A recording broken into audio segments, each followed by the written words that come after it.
ข่าวด่วนท่านสอนสายศรีพันดอน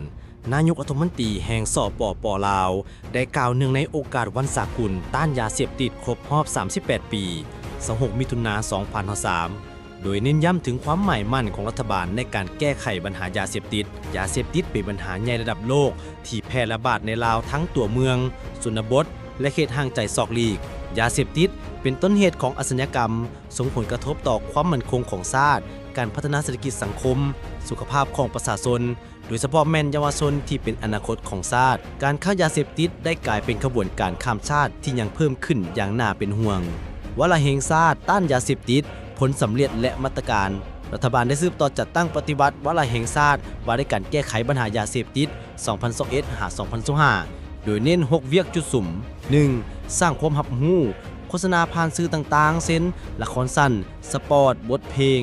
ป้ายคำขวัญแผ่นผับเพื่อให้ประชาชนเข้าใจถึงพิษภัยของยาเสพติดผลได้รับแม่นประชาชนส่วนหลายมีความรับรู้เข้าใจดี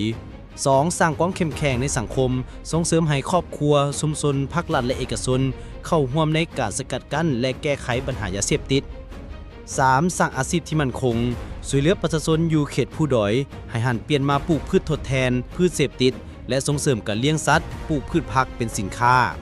4. บำบัดและฟื้นฟู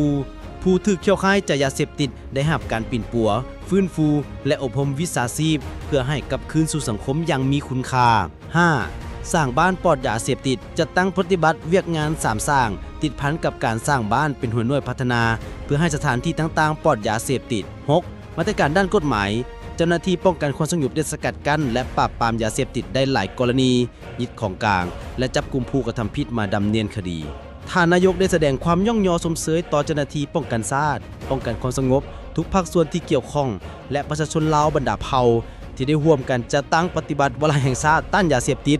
พร้อมทั้งแสดงความขอบใจต่อบรรดาประเทศเพื่อนมิตรคู่ร่วมพัฒนาองค์การจัดตั้งสากลและภาคธุรกิจที่ได้ให้การช่วยเหลือสุดท้ายนี้ท่านนายกได้เรียกร้องให้ทุกคนในสังคมทุกองค์การจัดตั้งและทุกภาคส่วนจงพร้อมกันเป็นเจ้าการเข้าร่วมในการควบคุมสกัดกั้นต้านและแก้ไขปัญหายาเสพติดเพื่อให้ปัญหายาเสพติดหลุดลงอย่างชัดเจนและหมดไปจากสังคมลาว